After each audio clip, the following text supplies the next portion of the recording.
What up? What's up, you guys? How you doing? Give me like a Describe how you're doing using an animal. Yeah, let's do that. Describe how you're feeling using an animal. Oh man. An animal that's living. Let's say that. Choose an animal that describes how you're feeling right now. That's what we're doing. Then we're going to get into this. What's the range here? I don't know, whatever you want. Just think about how you're feeling. What's a animal that is goat, nice. Sloth, owl, squawking bird, turtle. Symbiotic parasite. Who are you attached to? These are really funny. What would mine be? I feel like, I don't even know. Your prep book is attached to you. The turtle one is super real. I'm definitely feeling like turtle. I don't know. So that's kind of might be how I feel. I'm pretty excited that I talked to Benjamin Freeman all day today, and the Kahoot that's tomorrow is going to be super dope. And Fiveable is going to be a prize at the end of that one, which is sweet. If one of you guys wins and you're already a member of Fiveable, then I'll give you an Amazon gift card of the same value. How's that? So you can tell your friends if they're playing that the winner will get. Yeah, it's tomorrow at 7. And so he had to change things up a little bit, and I'll send out some stuff about this tomorrow. As soon as he posts his directions, I'll send them out to you guys. But basically, it's going to be like 3 games happening. So I don't know. There's like a lot of lag tonight.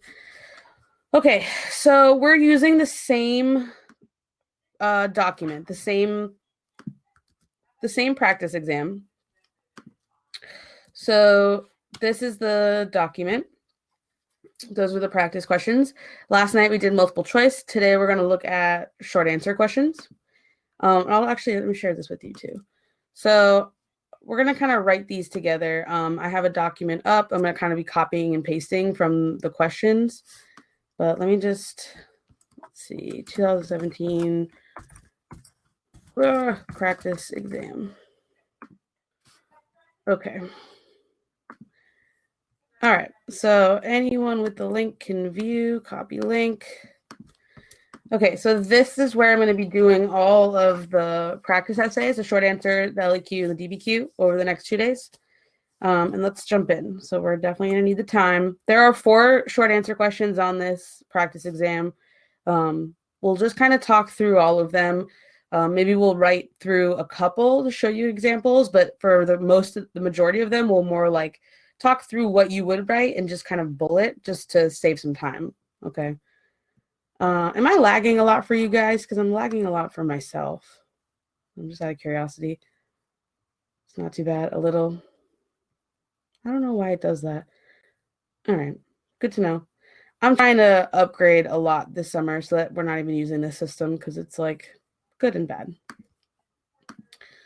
Okay. Well, whatever. All right. Let me share with you the document. Okay. All right. So let's jump in.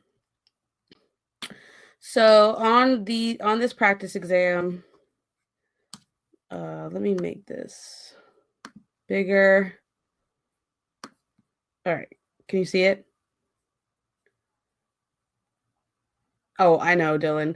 I'm talking to this is how serious I am. Like a lot of my time right now is spent talking to people who can build me something like that so that I can partner with them over the summer and then they can build it because I don't have the coding skills to do that. Oh, that would obviously be awesome. And that's the plan is to like try to do a better job embedding stuff because right now it just kind of seems like everything's all over the place. Yeah, seriously. So you guys will be a big part of the design of that. And I'll talk about that more later when you're not worried about this test. But yeah, there's a lot going on in terms of making the platform better. That like as soon as this test is over, I'm sure you'll have more brain space to care about. Okay. All right. So this first prompt. Yeah, so some of you guys have probably done these ones. I'm just going to try to make this 5able will be my, that would be awesome. Okay, so let's look at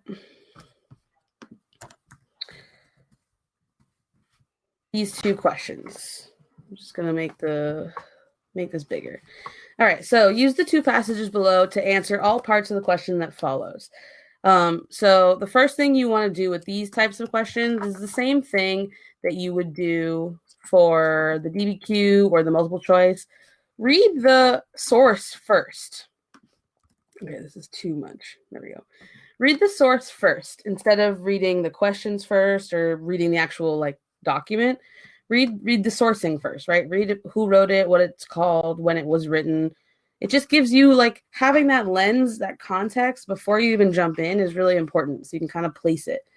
And then, you know, you can kind of glance at the questions first with short answer because it's, you know, there's a lot you're going to have to write. And so you're going to have to be able to, you know, pick something that supports each of them and then explain one way, something that makes them different.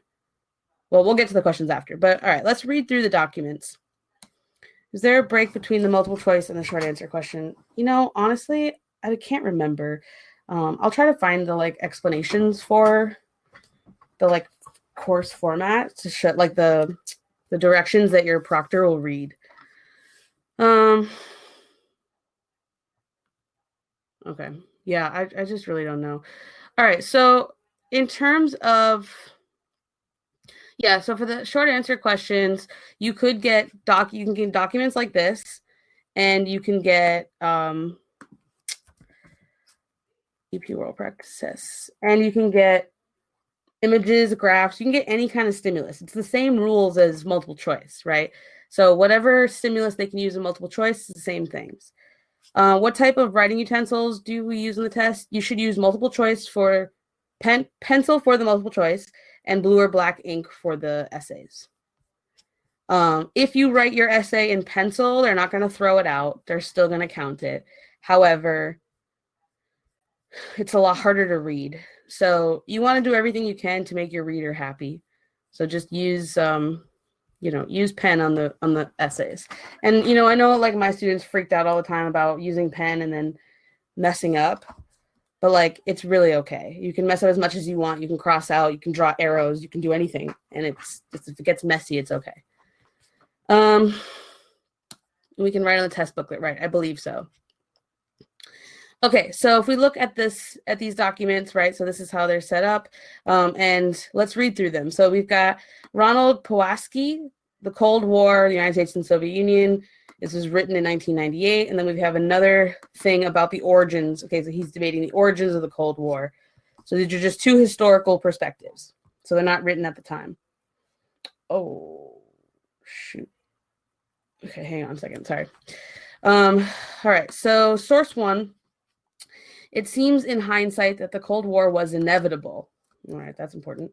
From the very beginning of the Russian-American relationship, the ideologies of the two nations were fundamentally incompatible. All right, so I'm just kind of like bolding stuff that I would underline if I were you.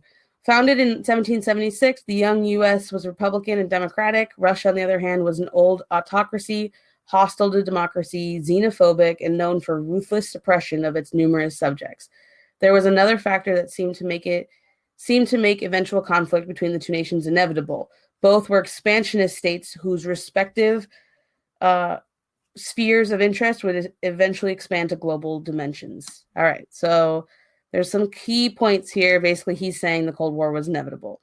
Source 2. Most scholars, ourselves included, believe that it makes more sense to place the start of the Cold War in the mid-1940s, when American and Soviet leaders had the military power, the economic resources, and the determination to engage in a far-flung and intense ideological, political, military, and cultural struggle for influence. So this is saying that the start of the war was in the mid-40s. Deeply affecting the domestic politics and foreign affairs of most of the world's nations, this multifaceted competition between the US and its allies and the Soviet Union and its allies was one of the major phenomena in modern history. So it's really saying it just sort of happened. Okay, so let's think about this. And I want you guys to like really help me out here. So his argument, so this one, provide one piece of historical evidence not specifically mentioned in the passage that would support Pulaski's interpretation about the origins of the Cold War. So remember that he's saying that the origins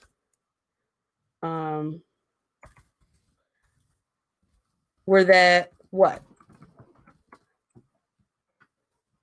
Doesn't mention the U.S. is capitalist and Soviets were communist. That's true. So he's saying that the Cold War was inevitable. And why? What is it about the two different countries? And this is the biggest thing, right? The U.S. is democratic, and Russia is not, is sort of the opposite. And therefore, they were always going to come up against each other. Right. Cold War was inevitable because U.S. equals democratic, USSR equals opposite.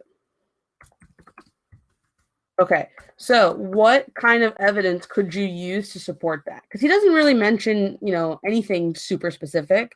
You couldn't say that it's democracy versus autocracy, but give me something really specific, some like event or, specific thing that really proves that. That proves that the Cold War was inevitable. So it has to be an example that shows something before 1940s that happened, right? That shows us that the US was incompatible with the Soviet Union. So the US wanting to avoid the domino effect would be after. And the Great Depression, what about it? So you have to connect these two things, and it's got to be after. Nope. So all you guys are saying different things that are happening after the 40s, right? Because if he's saying the Cold War was like, show me an example of the U.S. and Russia developing on opposite sides before 1940. Maybe about Peter the Great. So Parth, I think that you can bring in 5-year plans, but you've got to be more specific. Would it work to say that the U.S. was capitalist and Soviets were communists? I think you could talk about that, right? So let's say you could talk about communism versus like industrial capitalism, right? And you could be specific about that. Berlin blockade is later. Collectivization, industrialization, yeah, you could do collectivization versus like social welfare, right? Totally different. Stalinism versus Leninism, I think you could bring in, if you were talking about this, you would talk about Stalin / 5-year plans.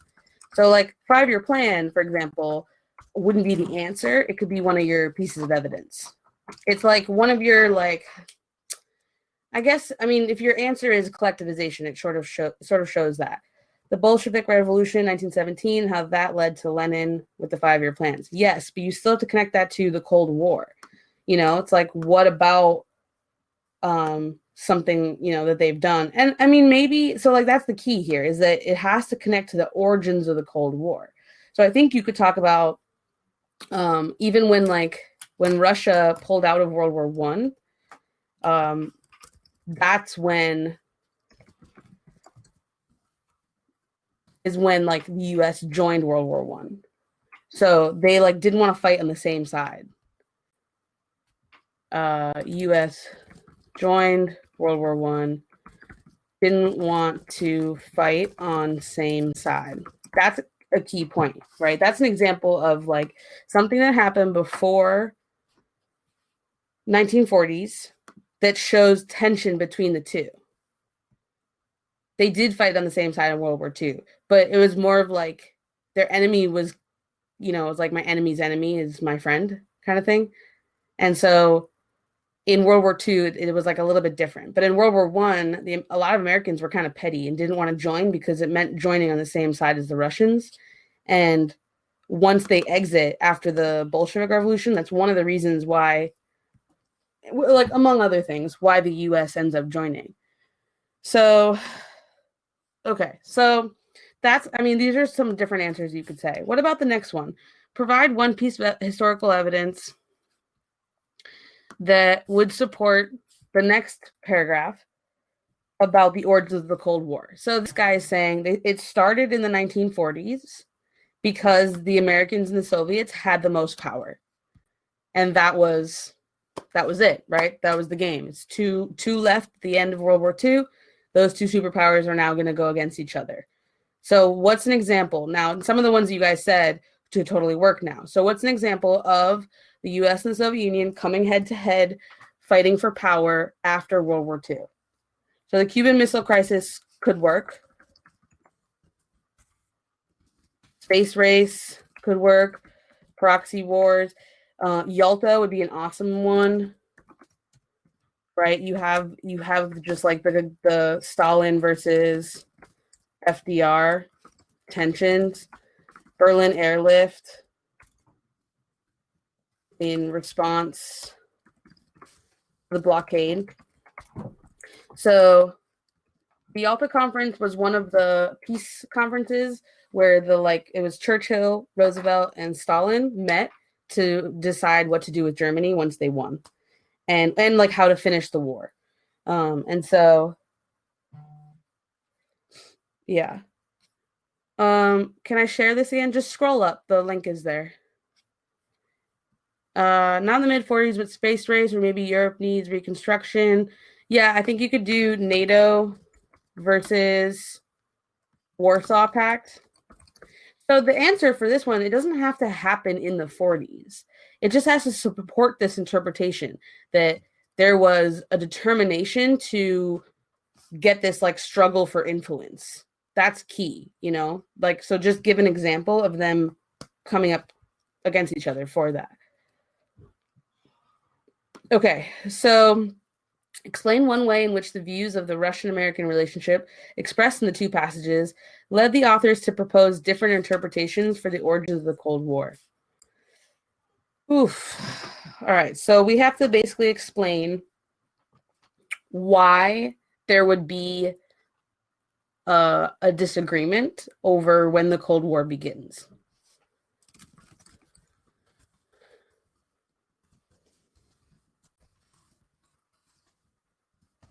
What do you think? I mean, the fact that there's two historians that disagree, you know, on a major world event on when it starts.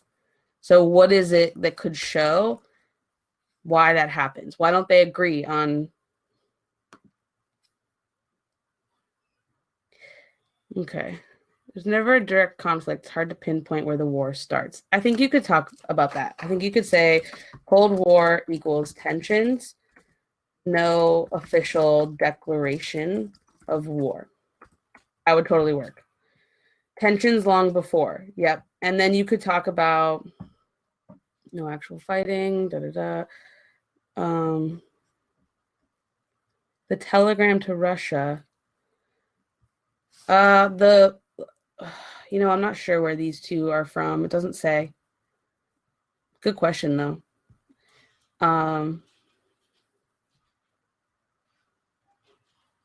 Yeah, not sure. I think this would be your like key. I think you also just could talk about Pawlowski is Polish. All right. So maybe the fact that there is, as soon as Russia becomes communist, there is a struggle for the sphere of influence, right? Maybe you could talk about Russia like engaging in, I don't know, not engaging in Russia, like not attacking. God, like Russia was annexing. They attacked. They came into Russia, right? I mean, to Poland. Went into Poland, and so you can see like a battle for a sphere of influence in the 30s. You know, and like that. I mean, they're sort of like battling the fascists, but you know. So, all right. So I think this would probably be the one that you guys would write, of just like why. For each of these points, how many sentences should we write? You should write 3 sentences for each. So let's just do one. Let's do this one. So the way that you would write it is ACE, right? So your A sentence is just answering the question. Or I'm not going to write that. That'll make it easier.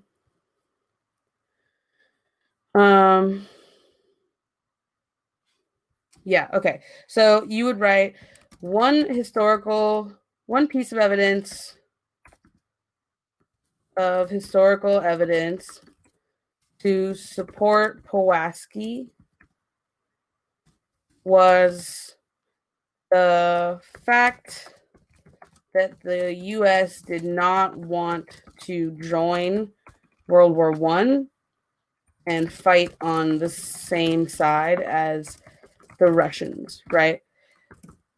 After the Bolshevik Revolution in 1917, the Russians left World War I, and only a month later, the Americans joined the war, right? This shows the tensions that existed between the US and Soviet Union before the 1940s. I think that would nail it. So basically you just want 3 sentences. You want to say the answer. This is, here's the answer. Then you want to give an example, a specific example, and then just explain what you just said. Okay, that's pretty much the lineup of it. Forgot why the US and Russia weren't on good terms before World War I. It just has to do, it just has to do with like capitalism versus socialism. Exactly. So that's pretty much how that would look. All right, let's move to the next one. Where is it? Okay, so the next one is referring to this picture here. So they didn't have an actual conflict. No, they never really fight each other, but they do have conflicts, Okay, so this one is looking at this image.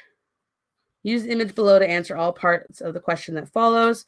Mizuno Toshikata still causes tension to this day. Oh, yeah. I mean, you could argue that the Cold War is not over. I mean, how much do you hear about Russia in the news? Like, did the Cold War even end? Are we still in it? Time will tell, Right. Okay. Mizuno Toshikata, Japanese painter, picture of a discussion by Japanese naval officers about the battle strategy against China. 3-panel woodblock print created during the 1894 to 1895 battle or war between Japan and China. Okay, so describe one change in Japan during the Meiji period that allowed it to develop the military capacity reflected in the painting. It's important that you really look at the painting. So just if we look at this really quick, what are some connections that are going here?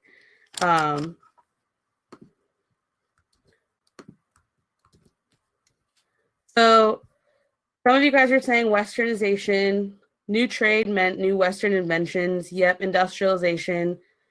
The beards are really important, right? The beards. Like if you think about what British beards look like, it kind of looks like that. What else? What else about this picture is screaming westernization? Modernization. Yep. Yeah, how they're dressed. How they're dressed is key. right? They're not dressed in any sort of, traditional Japanese wardrobe. They're dressed in westernized clothing. Exactly. The guns, is there a cross? I don't know. I don't think so. I think that's just part of the canon. But yeah, you guys are like nailing it though, right? Like those are all key points. So basically the first question is, what was one change in Japan that allowed it to develop this military capacity? So tell me about some of the changes. What changed in Meiji Japan? Accepted Western influence. Open trade. That's super important, right? Matthew Perry. Tried to industrialize. Overthrew the shogun, the Tokugawa shogunate. Industrialized. State-run, right? Industrial. Oh my God. Okay. Didn't want the same thing to happen to them as China and the Ottomans. Exactly. To Chandler. Oh, Matthew Perry. Okay, so I was like, wait, what? Describe one change in Japan during the Meiji period that allowed it to develop the military capacity, right? That allowed it to develop the military capacity. So of all of these things, I would pick either this one or this one, right? Allowed it to develop the military capacity. One change in Japan during the Meiji period was the state-run state industrialization programs, right? You could talk about that. With state funding, factories were built across Japan to develop a strong military that could compete with the West. This allowed for, yeah, that's true. That's true, Kendall. This allowed for the modernization of Japanese weaponry, right? And so same thing, just like the last one we did, yellow, blue, green. Okay. So I know you guys are worried about getting a question that you're like, don't know anything about that. So the best thing that you can do is to just sort of like brainstorm the time period, right? So when you look at a question, if you're like, oh, I can't remember anything that happened, if you just think about the time period, you can associate this time period with industrialization, just as like a general thing that's happening. And then you can try to connect that, that's the best advice. All right, let's look at B. Explain one way in which the painting reflects a continuity in the social makeup or cultural values of Japanese elites during the 19th century. Yep. Military equals elitism. That would be one, right? What else? What else about this would have been true before as well? What is a continuity within Japanese culture? Right, we have the military as elites.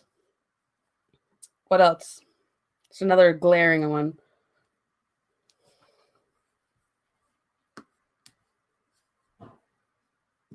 Ships, okay, that could be men.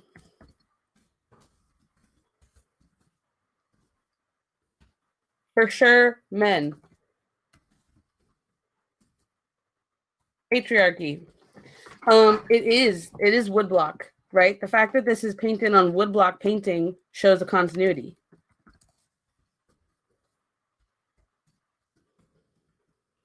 You could talk about any of those. And then your answer would look the same thing. One way, do one by one. Literally write A. It says it's woodblock. 3-panel woodblock print. So it just told us. But for this, just write A, 3 sentences, skip a line, B, 3 sentences, and just focus on that. So setting it up like this will get you the point every time. One change, one continuity in the social makeup are the fact that it's like all men. Anything. Explain one way in which the international relations in the period 1900-1945 changed as a result of Japanese policies. So give me something that happened. So basically, how did Japan affect international relations between 1900 and 1945? What do you think?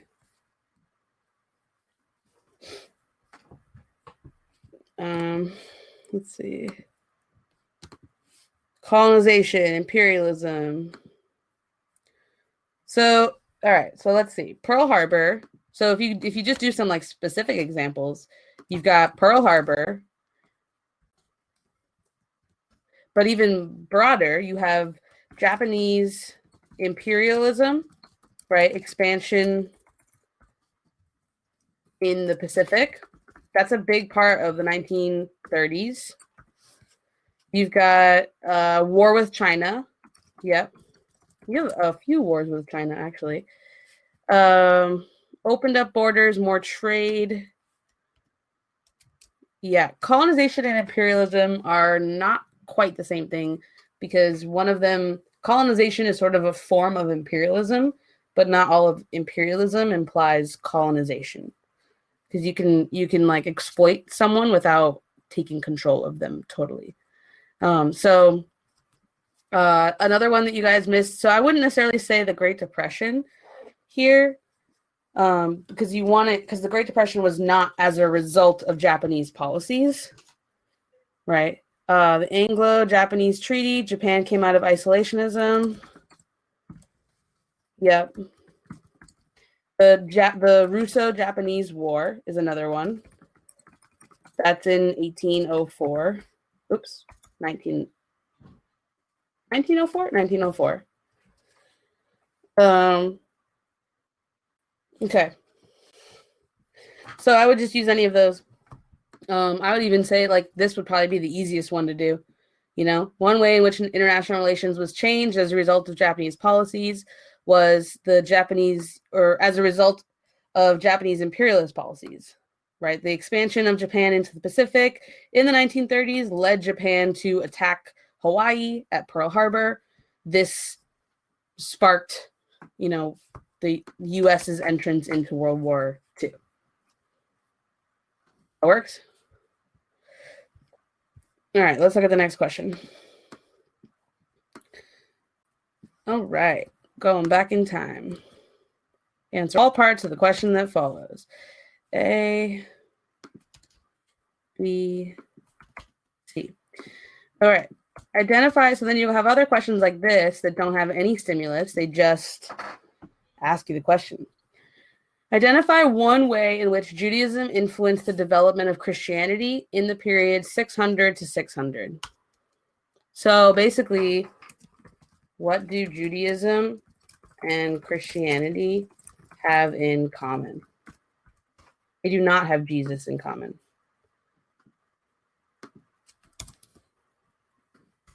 Monotheism.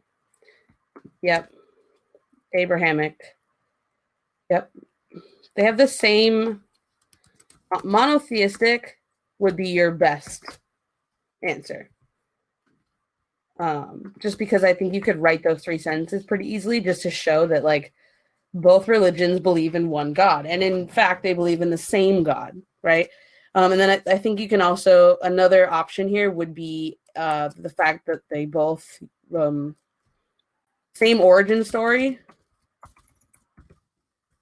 through the Old Testament, right? That like Genesis origin story is the same for both of them. And then I think one other way, yeah, that would be it. I would just focus on one of those. And then this one, explain one difference between the spread of Christian communities and the spread of Jewish communities in the period 600 to 600. So, how does Christianity spread? How does Judaism spread? How is that different? Jesus is a Jew. Yeah, but that wouldn't be enough to, Jesus being Jewish wouldn't be enough to like show the influence of the development of Christianity. You have to identify one way in which it did. And so that's how you would say these things. Christian had missionaries. Jews didn't actively seek out new converts. Diaspora. This is perfect. You guys were right on the money. Christianity has missionaries while Jews don't.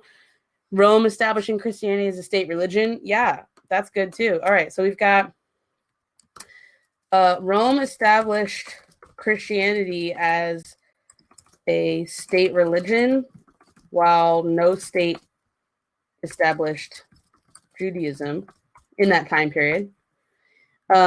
Christianity spread through missionaries,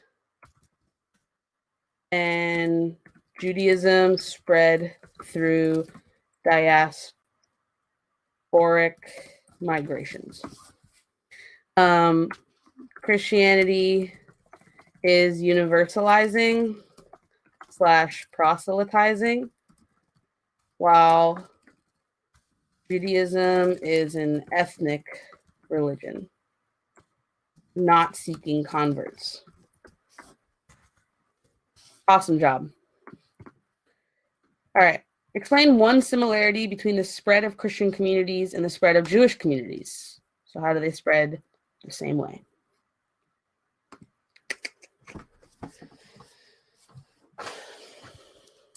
What do you think? Diaspora is a forced move. It's usually like they're persecuted, so they move. Christianity in the beginning was highly controversial religion to follow during the Roman Empire, and the Jews were always being persecuted. Yeah, salvation. Ooh, salvation's a good one. Both religions, both are, I'll write this differently. Religions of salvation. Yep. Both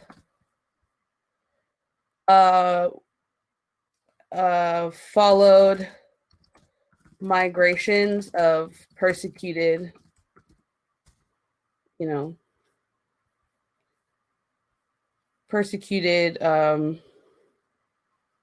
people. Salvation means that so one of the reasons why Rome falls is even the fact that Christianity is made legal. Because what happens, the difference between Christianity and some of the pagan religions is that, with Christianity, there's an afterlife, right? So it's no matter how hard things are in your life, you can live towards an afterlife. And so for people living in Rome, it pulls them away from caring about the state and more about caring about religion, because it gives them some sort of faith, some sort of hope. Does anybody watch Game of Thrones?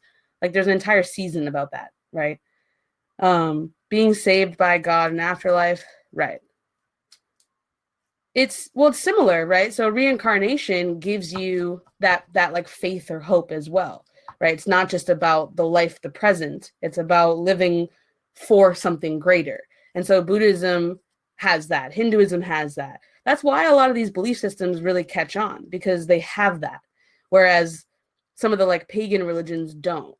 Right? It's that they don't necessarily believe in an afterlife. Will Game of Thrones help me on this exam? Yeah, exactly. Yeah, no, it's fake, but at the same time, there are things you can see that are totally legit. Even here's another pop culture reference. The Walking Dead is essentially what it would be like to live in a foraging society. Right? everyone's out for themselves. You have these small bands. As soon as the little communities get too big, they break. They can't support themselves anymore, right? As soon as they're like settled for a little while, they start to redevelop government, redevelop laws. Like it all just like follows the exact same flow. So if you go back and rewatch like the first few seasons of The Walking Dead, that's exactly what you'll see, is the entire like shift from nomads to agriculture. Like they even start farming, right? Like that's what they do in like the prison. Yeah, exactly. Yeah, except for the whole zombie thing, it's spot on. Yeah. All right. Let's look at this last one, and then I can pull some other ones too if you got time. Or we'll go back to the multiple choice. That's what we'll do. Identify. All right, and then here's the thing. Alive on conspiracy theories. Oh God. Okay, so on the exam, you only have to answer 3 short answer questions. So the first 2 will be, the first 2 questions will be mandatory. Of the second 2, you have a choice, but we'll just do all of them here. Yeah, so you only do 3. So out of question 3 and 4, you'll have a choice. And 3 will be about one time period, and 4 will be about a different time period.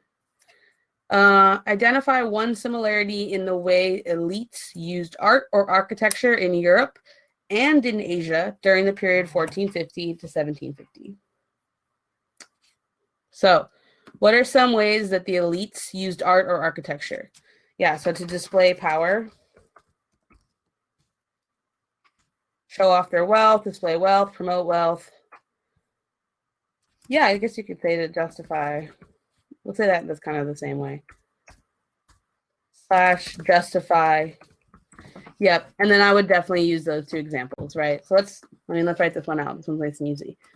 One way that elites in Europe and Asia used architecture in the early modern period was to display their wealth in order to justify their rule. For example, the Taj Mahal, or the Mughals, built the Taj Mahal, and King Louis, which one was he? 16th? 14th?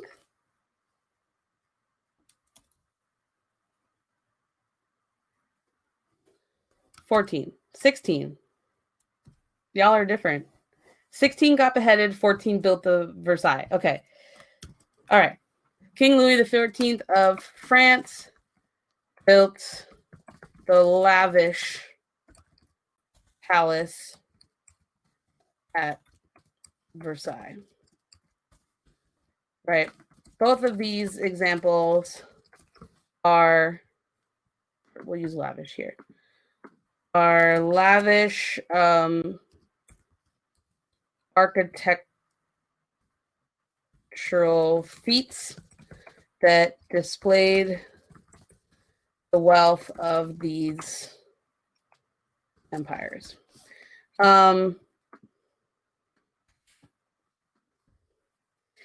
Yeah, the Hagia Sophia was built before. It was built in the 1300s.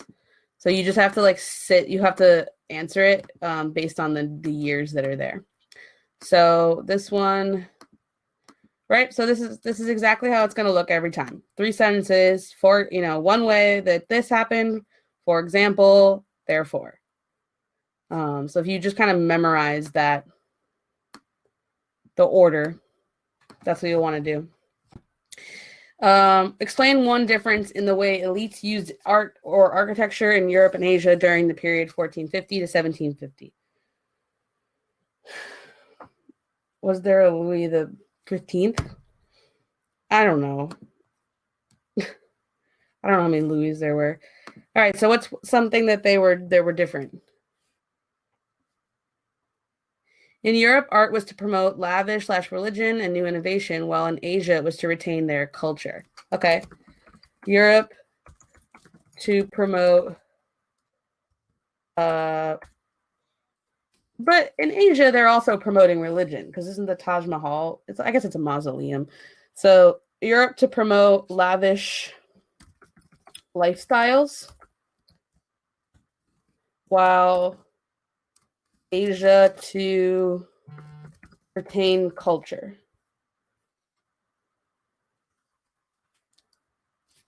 Yeah, the Taj Mahal was built it's a mausoleum.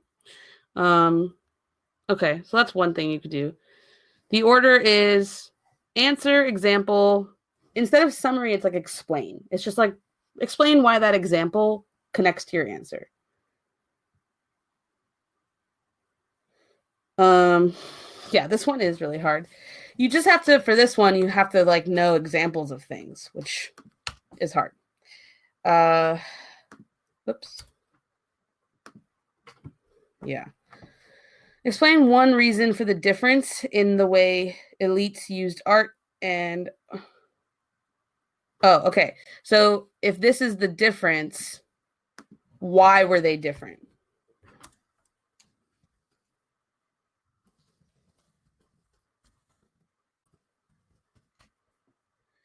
Okay, so that's awesome, Dylan. The Manchus invaded and put the Chinese at the bottom. So they were trying to retain their culture. Europe was all Christian, while Asia had many different religions, such as Islam, Buddhism, Hindu. Okay. Europe was all Christian, was mainly Christian.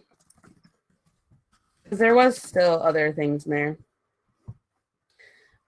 While many Asian traditions existed. Europe was a melting pot. Europe was multicultural.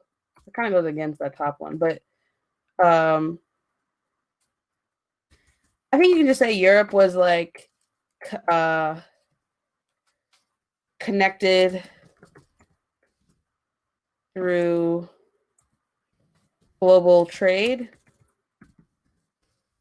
while Asia was cut off from international trade. How long are explains expected to be if an identifier is already that long? It's just the same thing. So for both, so I mean the thing is, like, you could you might be able to get the point from just the one sentence, maybe even the two, but I have students set up 3 sentences just because it makes it more likely that you're gonna like bring it all home. So my suggestion is just to do 3 sentences for every part of the question. Even if it might seem a little bit repetitive, it's worth it. And it's not that hard, like to just do the 3 sentences. You don't really need to do any more than that though. Okay. How much time do we have to write?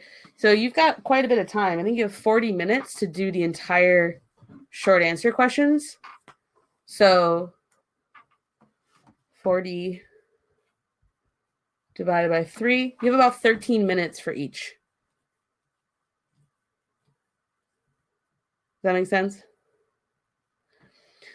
Okay, so, all right, so we've done all the short answer. You want to go back and look at multiple choice, or do you want me to pull another example of short answer? Or do you want to just like ask questions about short answer? Multiple choice, SAQ, SAQ, SAQ. Can you answer all the short answers that we did? Well, okay, all right. So let me ask more specifically. You guys are definitely like... Okay, so let me ask then, do you want me to go through, so if we looked at short answer questions, do you want to do another, we can just talk through more examples like this, or do you want me to go back over and write more examples like this?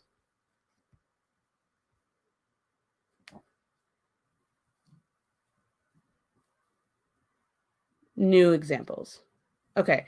I think it's better to do other examples because I think you guys can figure out this piece of it. And so I think it's better to just see other examples. Let's just look at last year's.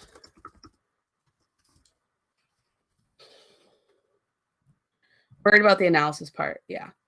So new examples to brain. Yeah, if you specifically want to get more help on something, just email me and I can help you more specifically. Okay. Free response questions. So these are the ones from last year's test.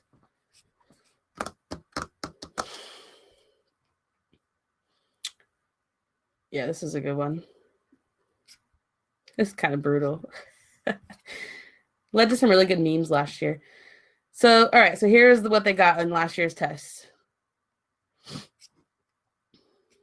Here's the link.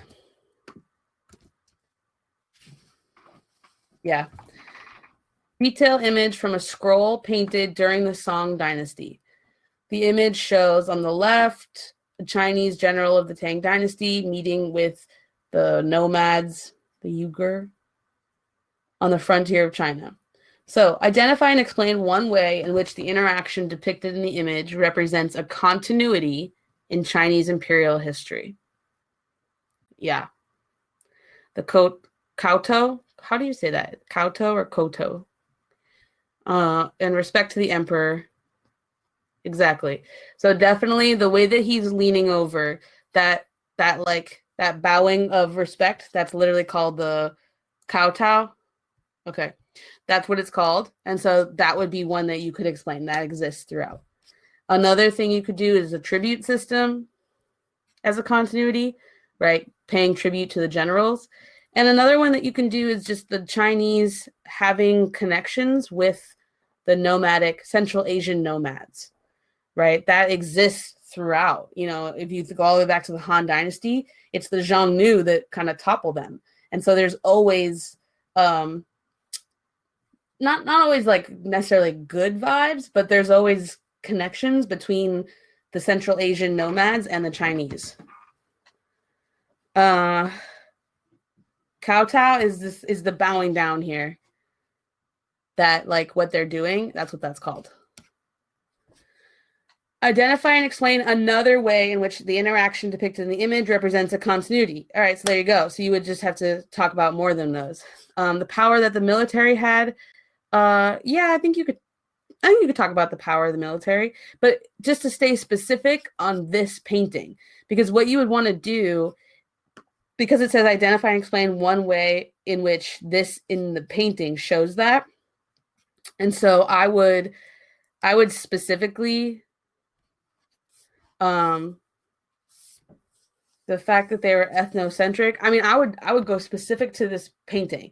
I would talk about the kowtow, right? Talk specifically about the fact, you know, that's what I would put in my first sentence. The second sentence, I would say, you know, as you can see, the nomads are bowing down to the Chinese general.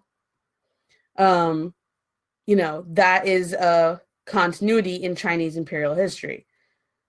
The second one I might say is, you know, another example of a continuity is the like Chinese relations with Central Asian nomads, right? This meeting with the Uyghur nomads shows a continuity because, you know, they're like paying tribute or whatever. So Melody, there's a lot of things you can answer, but I think you can include kowtow, the relations with the nomads, and then other things mentioned were military power, tribute system. Tribute system would be another really good one. Identify and explain one way in which the interaction between Imperial China and Central Asian nomads changed after 1100.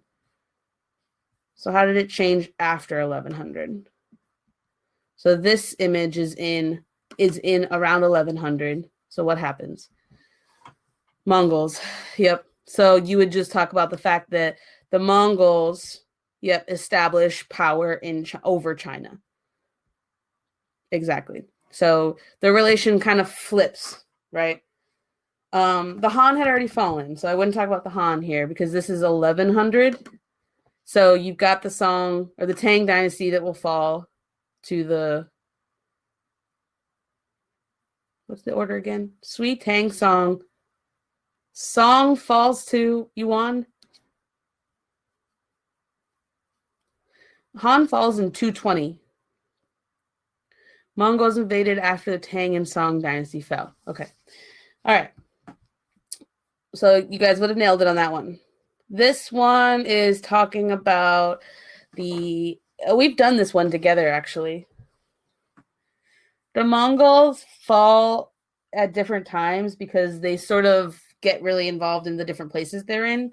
And so, like, in China, they fall when the Mings take over. The Mings? The Mings. Yeah, exactly.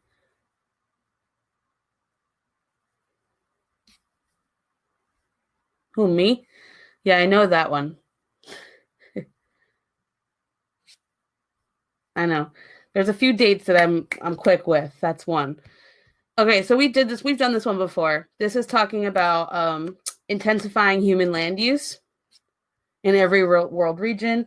So for this one, identify and explain one historically specific example of intensified human land use in the period 1450 to 1750. So the author's argument is basically that the more humans puts pressure on the land, and that it leads to less biodiversity. It affects the biodiversity. So what's an example of how humans changed land use between 1450 and 1750 that affected biodiversity? Yeah, 100% Columbian Exchange. The other one that you could talk about is what are they called? The floating gardens in the Aztecs.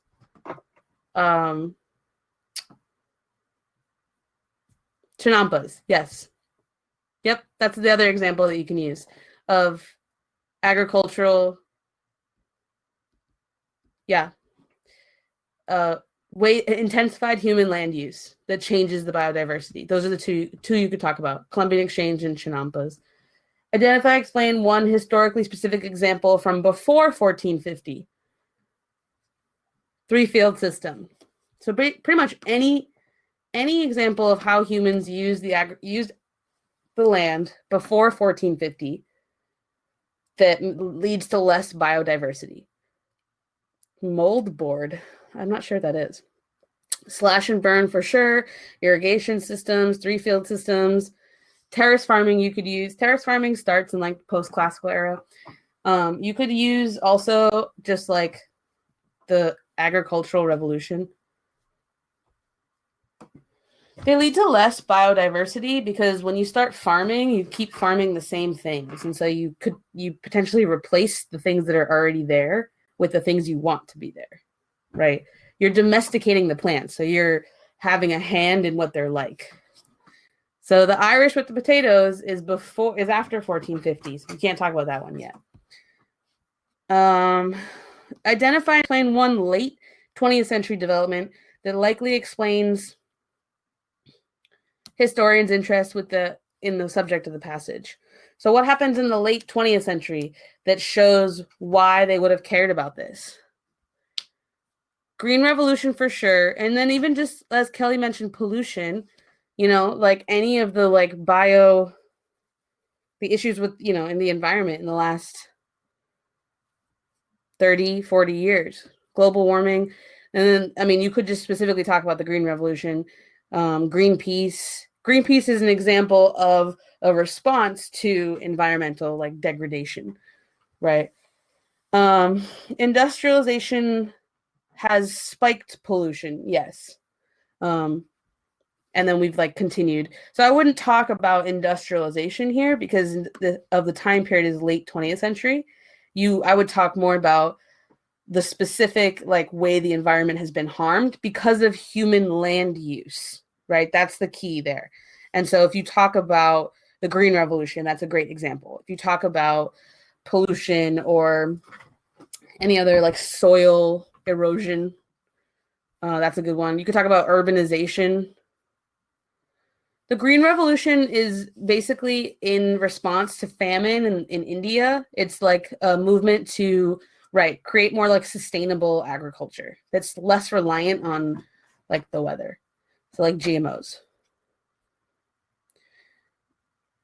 I wouldn't talk about coal mining here.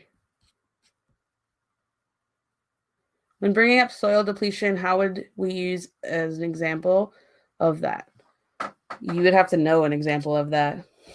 So you could talk about the like, let's see.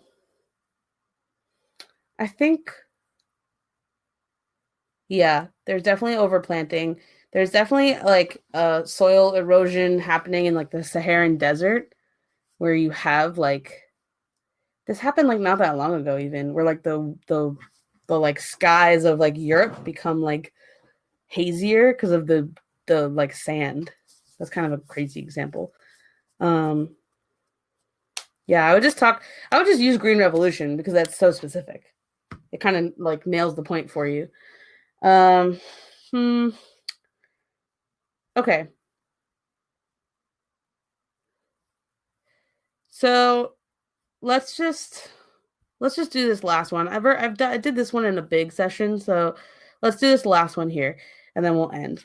Identify one technology that has contributed to globalization since the end of the Second World War, and explain how it contributed to globalization. So you guys can do the same thing. Don't just list what you would say. Tell me how to. What's one technology since the end of the Second World War, and briefly just like how did it contribute to globalization? So internet and cars are all, well, with cars existed before the Second World War, so you'd have to be more specific. But also tell me how they, there you go. Internet, ideas spread quicker. Connected humans instantly. Right, convenience of communication. I wouldn't talk about the telegram because that was before World War II. Anything that came about after World War II. Computers brought everyday people connected to everyone around the world. Nuclear weapons, countries raced to get it. So you would want to talk, I wouldn't talk about nuclear weapons because I would think more about globalization. So you want to think about the spread of culture and the connections of economies with globalization. So yeah, so definitely TV. You can watch a historical event without being there. Improves steamships. First silicon chip. Exactly. Anything about computers, cell phones, social media. You could talk about any of those, right? The ways our Earth has gotten smaller because of technology. So like this is one that like you should be stoked to see a question like that on the test because you just get to write about something in the present day, you know, and get a point for that. Identify a second technology. Look at that. Look at how easy this is. All of them, same thing. You just had to identify 3 technologies. Let's say you did internet, phones, and television. Radio has existed before World War II. So I would really try to focus on ones that existed since. Social media. Yeah, hell yeah. I would do those 3. I have no idea what I think the essays will be on. It's so hard for me to guess. Could you talk about NASA and that space stuff? Not really. I wouldn't necessarily talk about that in terms of globalization. No, Brendan, we have no idea what's going to be on the test. If you see anyone posting anything that's like, this is going to be the question, they're lying. Like there's nothing. So usually they do not repeat questions. Okay. So if you see, so because we have these 4 questions here, you know, you're likely not going to see,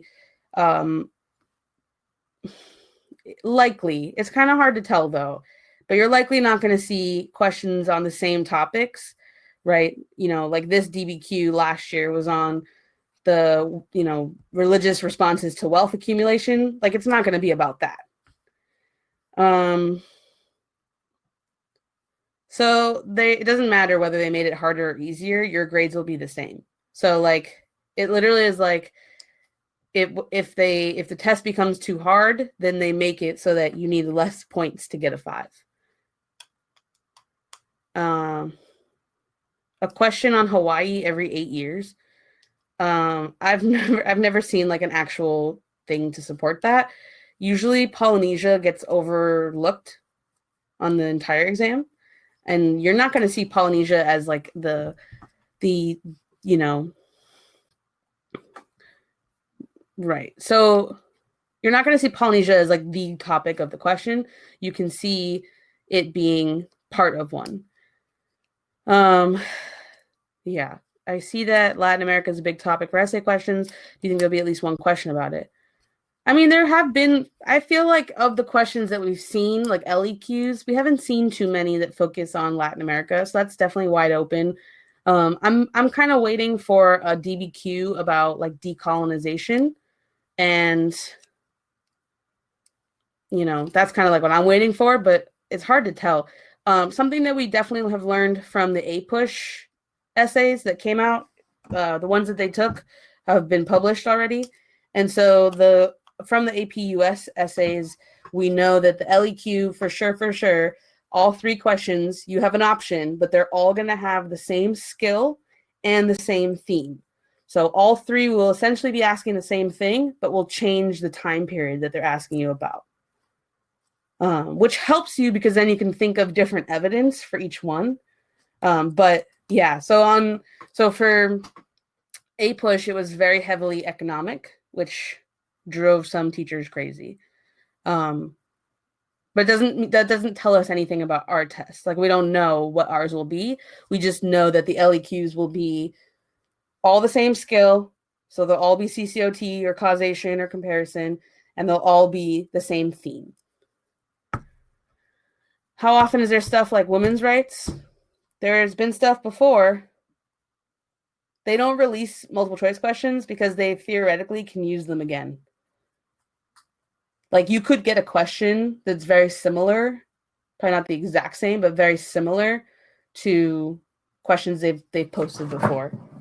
Yeah, that's why they do that. It's kind of lame. Okay, so tomorrow we will continue on the test. The next thing in the test is the DBQ. So tomorrow will be DBQ. And oh my God, my hair is a mess. Someone should take the test twice to confirm the multiple choice question thing. Oh, you'd have to take it like every year though. Okay, so tomorrow DBQs, and tomorrow night is also Freemanpedia stuff at 7. So you can play Kahoot at 7, and then you can come join my session at 8. All the hype. Tomorrow is DBQ. We'll do both. Actually, you're right. It's DBQ and LEQ. Yeah, there's a lot of lag today. This is very frustrating. Okay. All right, you guys. So with that said, it's been real. If you have any questions, shoot me an email. If you're in panic mode, send me an email. I'll help calm you down. Okay. I got you. Oh, you guys are the best. You're taking this test, not me, so I can shoulder some of your stress, you know. No, don't cry. Yep. Listen, no matter what, you are not defined by your score on this exam. Okay? If you get a 1, it doesn't mean that you are less. It doesn't mean that you are unqualified for things. It just means that you didn't get the college credit for this. So what? It doesn't change your life. The DBQs are in the same test that we're doing. So it is this one. Oh yeah, actually that would be really useful for you guys if you in there. That's the DBQ. If you actually read the documents before we meet, that would be useful so that we can spend more time talking about the documents and not giving you time to read them. Aha, I'm giving you homework. Can we send you a DBQ we wrote? Yeah, send it over to me. Exactly. Thank you, CJ. It's the experience is more valuable than anything else. Sweet. All right, so read the documents before tomorrow. Good luck in the Kahoot. Hopefully there isn't too much lag on the Kahoot. It's going to be crazy. And I will see you tomorrow night. Peace. Bye.